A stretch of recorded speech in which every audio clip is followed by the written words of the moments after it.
Hello, my darlings. So I'm looking at this byline times what the papers don't say. I have no idea whether it seems like a legitimate paper, but I've never heard of it. And it seems that Prince Harry's case against a number of British tabloids is going forward and will begin sometime in May, like May 9th or something, I think, is when the trial is set to begin. Although I think his team has moved for summary judgment. So hopefully they are hoping to avoid trial and just win outright just based on their pleadings on the papers they've submitted so far. I haven't really followed this, and I'm like, I don't like to talk about, like, when I don't like to talk about certain people, I just don't talk about them. I just ignore them because it's just easier on my nerves, you know what I mean? But so I haven't really followed too closely, but it seems that Piers Morgan and Harry's issues date back before Meghan, which is not something I knew. It seems that there are allegations that Piers or Piers's contemporaries were involved in phone hacking and other sort of surveillances of Harry since he was 12 years old. So Piers apparently was the editor of the Daily Mirror at some point. I have no idea about this stuff.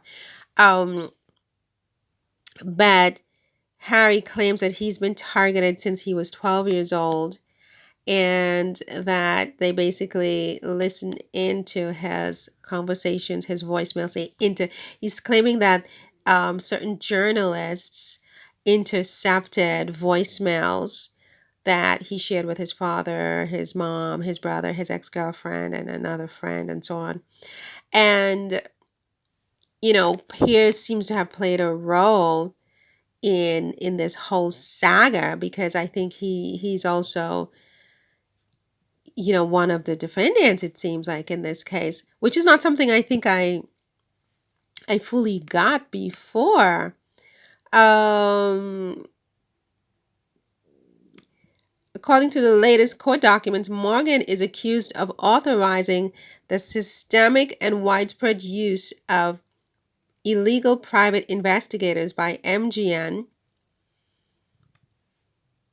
including the services of Southern Investigations, whose director Daniel Morgan was murdered in a car park in 1987 in Britain's most investigated unsolved killing, and of knowing about phone hacking in relation to the TV presenter Ulrika Johnson, contrary to his denials of wrongdoing to the Leveson inquiry. Okay, so it's really involved, isn't it?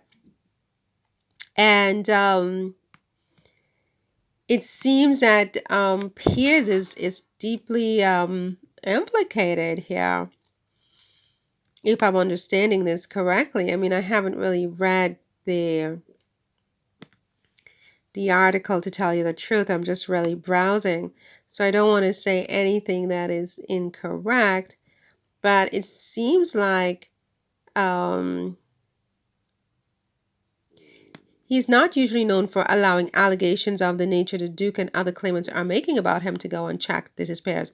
And make no mistake, it appears both barrels are pointing at Mr. Morgan in this legal action. So that would be interesting if Harry were to win a case against Piers. It's like, keep my wife's name out your right? I need to stop cursing. I said I'm not going. Okay, today I'm not cursing, but I did curse this morning, but I'm not going to curse for the rest of the day. But yeah, it's keep my wife's name out your mouth, right? I think that's what this is about. But I think it's, obviously it's about more than that. Last year, Wallace handed Morgan, dubbed by some Teflon Piers for his habit of surviving scandals, a $50 million pound 3-year deal to front Rupert Murdoch's, oh, I had no idea, struggling TV talk channel, oh, and write columns for The Sun, oh, probably making him the world's best paid journalist and offering a platform used to regularly criticize the Duke and Duchess. Oh, The Sun, Talk TV. Rupert Murdoch. Okay, so I have to connect dots. Okay. Um, Daily Mirror. Okay. Wow. Well, look, what can I say? What can I say? I never really understood this. But I mean, that being the case, how come Meghan was, well, I guess she was friends with Piers before she met Harry. And as soon as she met Harry, she dropped Piers like a hot potato. So it means, therefore, that Harry probably had something to do with it. It's not in a different way than I thought. I thought that she stopped talking to Piers because, she's a girl and she's met this new guy, and, just out of respect for him as a guy, she doesn't want to be, buddy buddy with all these, all kinds of different men. I thought it was more of a sort of a romantic thing, but it seems like it's much, much more complicated. It seems that Harry and Piers go back, way back. There's bad blood there. And Piers hates Morgan because he thinks she stopped talking to him because of Harry and because of that bad blood. Which, I mean, to be fair, why should he have expected this woman to continue to talk to him when he and her man have these very deep, conflicts and issues going back for decades before she came onto the scene? Obviously, she's going to be loyal to Harry. She's trying to develop a relationship with Harry. Piers can't help her. Piers can't marry her. He can't be her husband. He can't do a damn thing for her. She met a new guy. He and Piers are not on terms, so she and he are not on terms. This is normal, right? So, but then he has this vendetta, it seems to me, and that is my opinion. Piers appears to have a vendetta against the Duke and the Duchess, and in particular the Duchess, because he's not really, I guess he says bad things about Harry as well, but I think he's a lot more cruel with Meghan.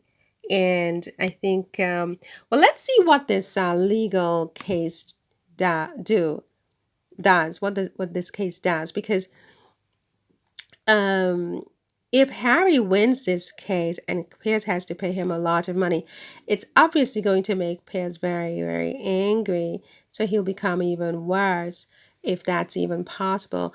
But at least Harry will have the satisfaction of knowing that, he prevailed against Piers, the Teflon Piers, that is, in a court of law. That would be vindication, I think. What do you think?